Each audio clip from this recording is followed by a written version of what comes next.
Over 20 years ago, I coined the expression think big, and it's been a part of my life ever since. It's also come true. I became an even bigger success after I said it than I was before. And that's one reason I think it's an important way to think. It obviously works, and that's what I'm going to talk about today. What I said exactly in my first book, The Art of the Deal, is as follows. I like thinking big. I always have. To me, it's very simple. If you're going to be thinking anyway, you might as well think big. That book was a bestseller, and it's considered a business classic at this point. But I never thought those words would become bestsellers in their own right. It's an interesting point that I'm famous for two very short statements. Think big and you're fired. But let's stick to the first one for today. And I'd suggest strongly that you pay attention so that you won't have to hear the second one. Thinking big starts with the details and grows from there. Because I'm a builder, I'm very aware of the importance of having a good foundation. You can't take chances in construction. You can't be haphazard and say, well, maybe this will work, maybe it won't, so let's try it and find out. Because a lot of people will be at risk. I have to know if something will work or not. Every inch has to be accounted for. In other words, thinking big starts with being thorough. So number one, be thorough. Don't count on happenstance to get you anywhere because it won't. Number two, get a momentum going and keep your momentum going. You have to have big ideas, but you've got to have the energy to get them done, which can sometimes take a long time. If you don't have momentum, you will not have what it takes to get the job done. Patience alone isn't enough. I have a lawyer friend who used to refer to me as the reverse tornado who builds everything in his path. I always like that because it implies a lot of energy and a lot of momentum. And that's exactly what it takes to get anything done. So keep your momentum going. Number three, stay focused. You have to stay focused. The minute you lose focus, you will also be losing your momentum. They go together, and you will accomplish a lot more, even amazing things, if you make sure you keep these two things working together for you. I've seen very talented people literally go down the drain because they couldn't seem to keep their focus long enough to get anything done. In this day of multitasking, that can be a real challenge, but it's absolutely necessary. Ask yourself this question: what should I be thinking about right now? That simple question can restore your focus in no time at all. And your answer right now should be listening to Donald Trump. Number four, look at the solution, not the problem. This is very important if you ever want to learn to think big. And here's why. No matter what you do, you're bound to run into problems. It's just part of life, a part of business, a part of anything worth doing.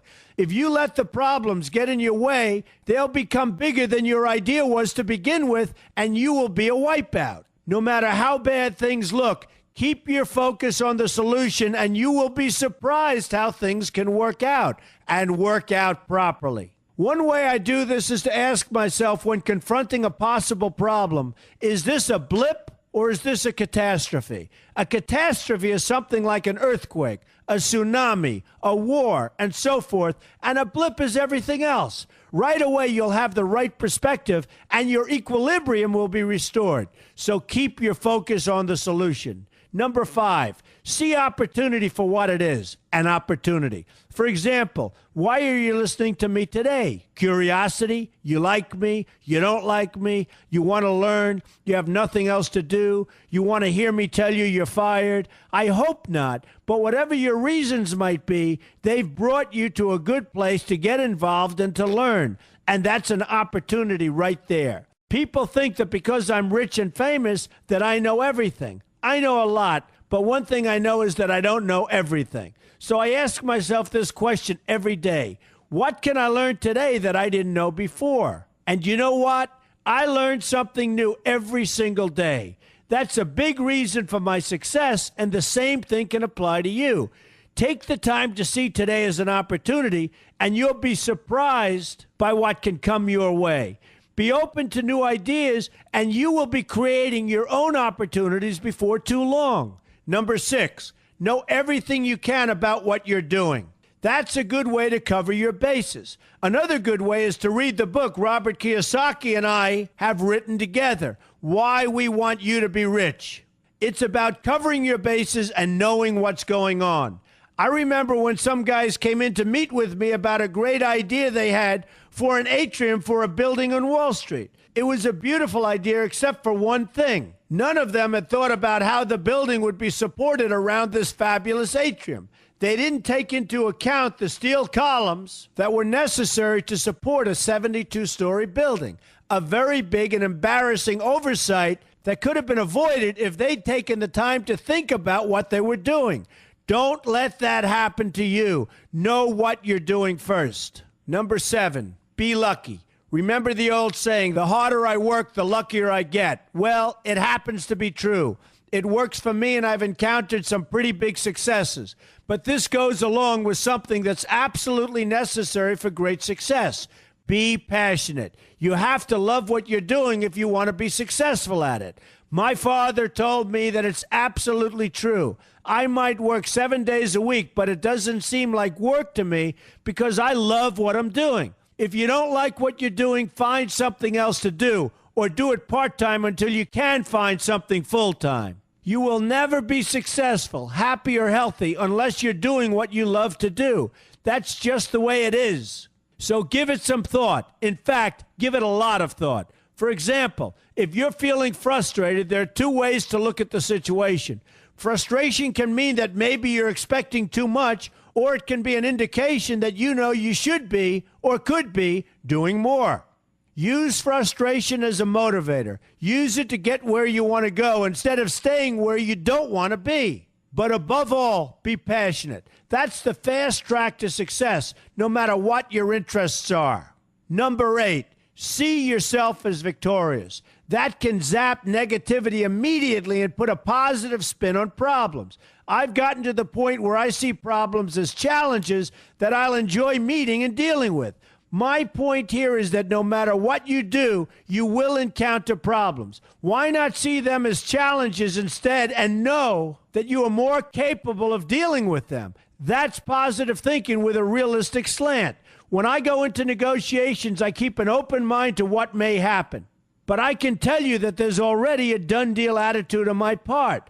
I've already thought the process through to the extent that I know everything will be better off if they agree with what I've come up with because I've taken both sides into account. I enter the situation with a victorious attitude, and I've had enough victories to know that this attitude works. Use it. Number 9, be smart. Know that you have something unique to offer because you do use the tools that are provided for you and remain open to new ideas. That's being smart. That's also where innovation comes from. Being smart means you know how to use what you've got. That doesn't mean there's nothing left to learn, but it means that you will have the ability to learn and move forward with success. And success is very important. Success is what you want. Just be successful. Believe me, you'll be happier. I know people who have had very few real advantages in life, and yet they've managed to become giant successes. They figured out how to use what they had, not to dwell on what they didn't have. I'm convinced that everyone has something useful to offer, and if you apply yourself diligently, you'll find that you have what it takes to succeed, and you're going to be a lot happier for it. Number 10, above all, never give up. Never, never, never give up. The only time you will be a failure is if you quit trying.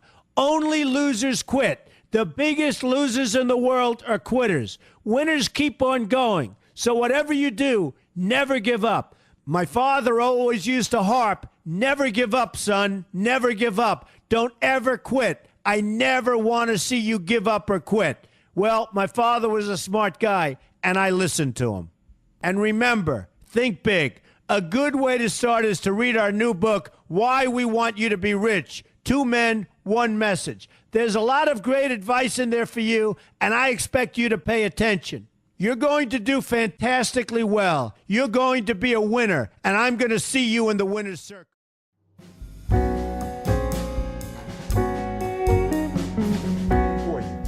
You never had to do nothing for yourself. You're spoiled. We're going to keep it real tonight. Some of you are spoiled brats. Every time you that it's possible. That some of you already know that it's hard. It's not easy.